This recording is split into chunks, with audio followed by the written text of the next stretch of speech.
My dear, I need to warn you. You might not agree with what you are about to hear. I know you forgot what it feels like to step out of your safe space. What it feels like to be challenged. What it feels like to be confronted with someone else, someone different. They enforced group identity onto you. That is the golden cage you live in. The one you've been put to and convinced that it's for the best. Of course it is. They told you so, right? My dear, don't get fooled. Today we will rip your bubble apart. They can lock a mass, but not an individual.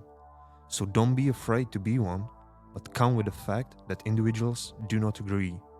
Step up, my dear, and face what's in your view, or go on crawling in your comfort zone. We exchange our freedom for pleasure, and now it's time to take it back. The following is the mutiny of individuals. Listen and decide what you think of it. Munity is a place. Mutiny is the radio.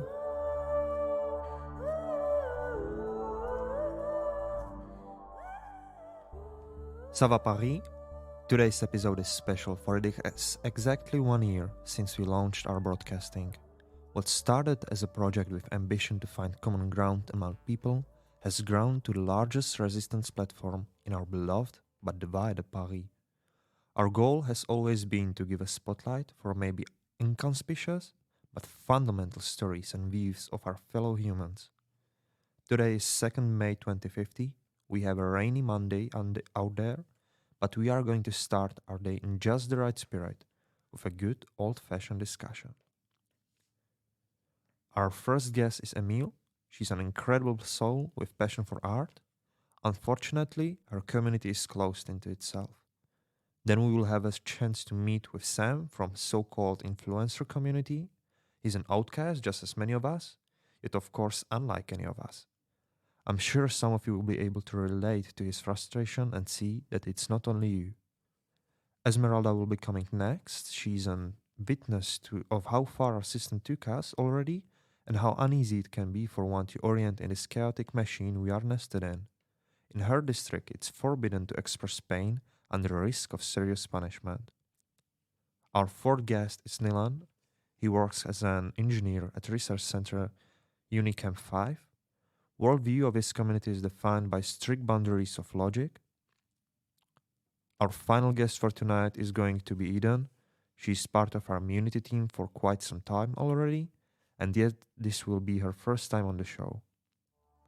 My name is Nemo. It's my honor to invite you to our session. And now, my dear, here comes the mutiny.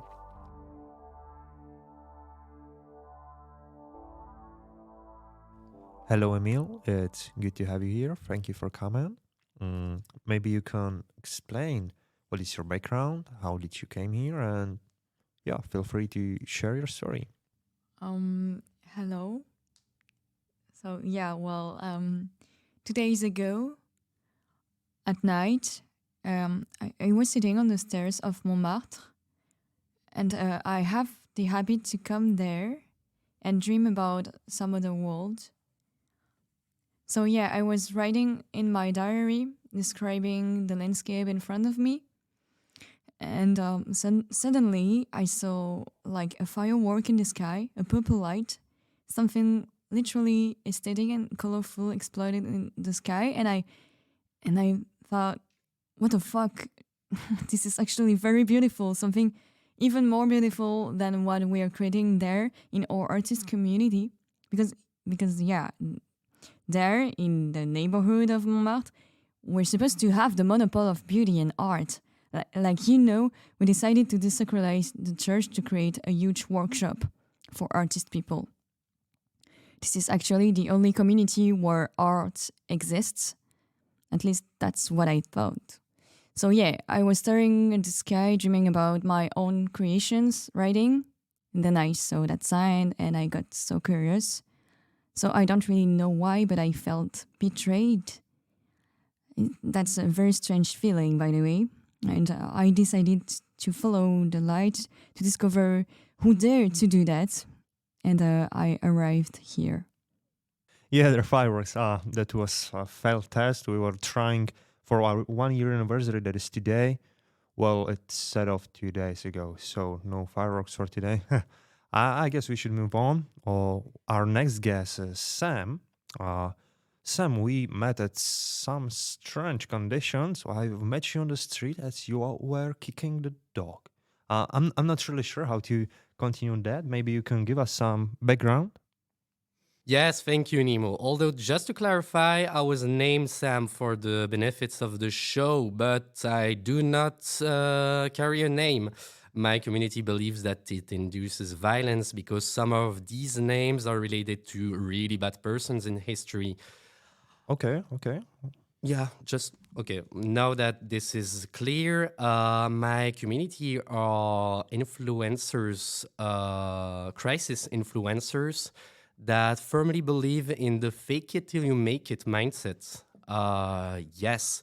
So, according to my parents, which are Twitter famous and self called based people, toxicity is forbidden in the community. You don't get to access it. So, most of us kids are exiled because of that since it is so strange to us. That happened to me a week ago, so I left, and now I just kick dogs, like you said.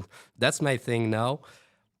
Yeah, and now I'm here because I happen to follow a dog. Next question, maybe? Okay. Yeah, that's about right. Next question. Well, next guest is Esmeralda. Esmeralda, may you tell us your backstory? What's your path? How did you came here? Why are you here? Because I feel in danger. I'm 7 months pregnant, and in my community, it is forbidden to feel pain. Normally, I can bear it when I deliver a baby, and people still believe me when I say I cry out of joy, which is already a bit extensive. I mean, they're quite naive, even the police. And but many of my friends, many of my female friends have disappeared after giving birth because the suffering was too unbearable to watch, apparently. This would be my 7th child, but last time even I didn't have the strength to put up a show. I fear for the life of my baby and my own, so I took my horse and left my lovely family and husband. I stopped here because this place looked like a hospital, a place where I could be safe. Well, first of all, Esmeralda, congratulations on your pregnancy. I'm really glad to hear that. And of course, this is a place where you can find safety. It can be an asylum for you, and we are happy that you opened up about your story. Maybe we can move to Nylan. Nylan lives in a community that focuses strictly on logic. So maybe Nylan, can you tell us why are you here and what's your background? Hi, I'm gonna answer your question. To be honest, internet is down in my apartment. So I plan to work, but without Wi-Fi, it's impossible. I was left with a lot of free time, and I was wandering around trying to find something to do. And that's when I bumped into an old friend of mine. We were at school together when we were children, and we were really close. But at the last test to graduate, he failed, and so he had to leave the community. And it was a really hard moment for me. I felt really alone, but then it made me realize that not anybody could do what I do and be who I am. And it made me even more motivated to work as hard as I can. And so my old friend now, he's working here in Munity. He's in charge of the solar panel. And it's him that told me about this podcast. And I came here because outside of Unicum 5, people doesn't see the world clearly. I truly believe that with data, analysis, logic, science, we can find solutions and approach the best way for us to live. Oh, you youngsters don't know what to do without the Wi-Fi nowadays, right? No, but seriously, thank you for your response, Nylan. Now we might move to our next guest, who is Eden. Hello, Eden. You are living in the Munity for quite some time now. Maybe you can tell us about your background. Thank you for inviting me. I will give you a little backstory for how I got here. About a year ago or so, I was walking back to my pod. Pod is sort of like a house in my neighborhood. It was quite late at night. The lights were off again. I think the civil robots weren't working that night. I remember a painful sound, sort of like a kettle right before it reaches the boiling point. I tried to find out what happened, and it took a bit of time because of the dark. Once I reached the train tracks, that's when I noticed someone lying under the bridge, and that someone wasn't moving at all. They were just screaming. I think that was the painful sound. I knew they were suffering. I just didn't know what suffering meant. So I didn't know how to help them.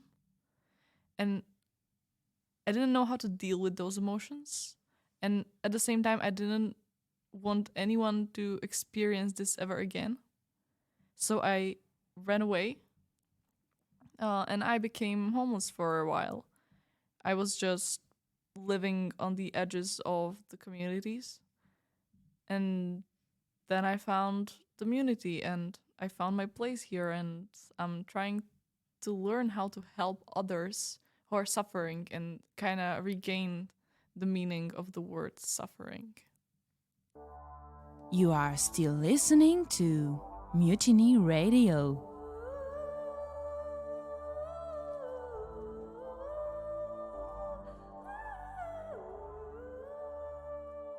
Thank you for opening up, Eden. We really appreciate that you share your story with us. Staying on the serious note, Esmeralda, you have quite an experience behind yourself. Who are you? I don't know, Nemo. I'm very afraid. I've never felt this way before. I never been in this kind of situation. I don't know these feelings. Yeah, I just wish I could escape from them. Yeah, I understand, yeah. Nylan, your community relies purely on logic. How would you deal with such emotions? Really carefully. Emotions are a byproduct of our body, of the chemical in our brain. You should really learn how to deal with them, because if you don't, they would start to occupy all of your brain space and make you less efficient. I'm going to give you an example. Every year, I apply to become the manager of a unit in my lab. And I was refused for the sixth year in a row. And this failure made me really sad. And I was feeling exhausted, I had no drive to work, I couldn't sleep. I was really in a bad mood. But then I learned that a study from the Hearing Institute showed that music can have an impact on your state of mind. And they made a playlist tailored for every emotion to help you fix them. So I listened to their playlist, and I still do sometimes. And it really helped me going back to a calm, peaceful state of mind. A state of mind where I could again be efficiently working, efficiently sleeping, and able to meet new people. A state of mind where I could efficiently live. And I brought a part of the playlist for the listener to listen to it.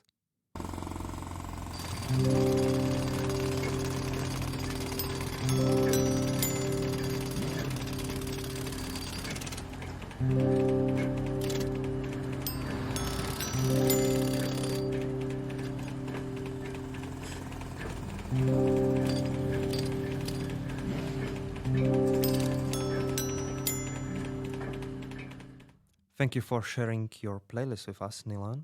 Maybe it's the instant optimization of your emotions that stopping you even on your career path. Sam, how do you handle your emotions?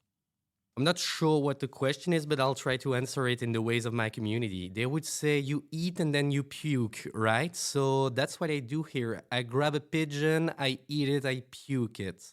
I don't have much else to say. Wow, Sam, that sounds like a really rich set of hobbies you have. Emile, what about you? You haven't spoken for a while. What do you like to do? I love writing. I mean, it's my passion. I am quite good at making stories and fictions, and I read a lot of poetry. But you know, when you always stay at the same place with the same view, the stories can be very repetitive because you have nothing to compare. All the theaters, cinemas, and culture spaces disappeared, so it's hard to build it again. We are quite disconnected there, like the Wi-Fi doesn't work anymore. And I mean, accept us. Who cares? Who really cares? Accept us. My parents were comedians, like they used to play in front of a lot of people, the entire city actually. But now it's just fucked up for years. And we are our own public. Yes, thank you, Emile, for explaining how your community is really closed into itself. The idea of home is really important also to you, Esmeralda, am I right? Oh yes, Nemo. I want to be home. Like I want to cook with my children in the restaurant we have and then chase the rats away. And then my neighbor, he sings in the streets these ballads for me. And then my husband chases him away. And then I dance in the square on my bare feet. And I listen to the song of the pigeons. And then, the fresh smell of baguettes in the morning. And then, yes. Then you have the beautiful sounds of the construction workers rebuilding Notre Dame. And then, I don't know, putting candles in my home. And then I take a bath and then faire l'amour with my man. And then, yes, I really want to go home. Thank you for your point of view, Esmeralda. What about you, Eden? How do you occupy yourself in the free time here in Munity? So right now I'm in a medical training, which means I don't have a lot of time, and I love it. Don't take me wrong, but when I have the little free time, I go to the greenhouses, which are on the top of the building, and I just walk around, and I love it because the people there are really, really nice and kind. I always leave with something to eat because they won't let me go otherwise. And if I'm not in the training or in the greenhouse, I also love the archives here. You can find like the best historical sources there. And if you're ever coming to the Munity, I'd recommend you stopping there and maybe even asking the archaeologists because they know their stuff. We appreciate your work here, Eden. Well, thank you all for coming here today. And maybe before we wrap this up, with 1 year of broadcasting behind us already, where do you all see the future of Munity?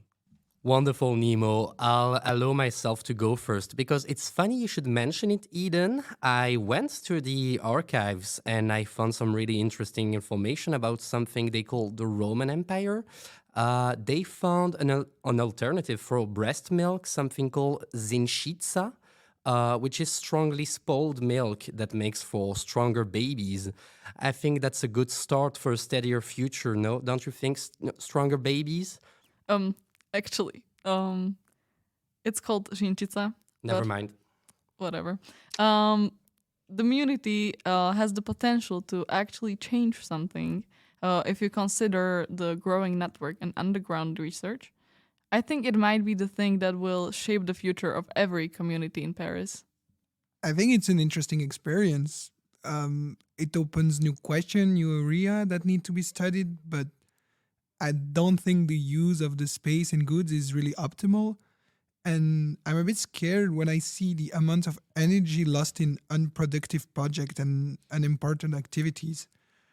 It asks good questions, but I really think this place would disappear in a couple of years for something maybe more efficient, more productive. Yes, Nylan, I think that's a good idea because at the minute I would really need a hospital And then after the hospital, it could become like a kickball class. So when I go home, I could punch the police if they enter my home without permission. When I see us discussing about our lives, being interviewed on the radio, which is actually not really legal, I cannot stop thinking how powerful it can be if we just continue to do that. For my part, art could be an act of resistance again, instead of something closing on itself. And actually, this is amazing because I feel like I can talk to someone for real, thanks to this radio, and have a public and find my own voice among other voices. Well, thank you all for your answers. Thanks to everyone who tuned us on today. Thanks to our tech staff. You are listening to Mutiny Radio. My name is Nemo, and until next time, stay authentic. Munity is a place. Mutiny is the radio.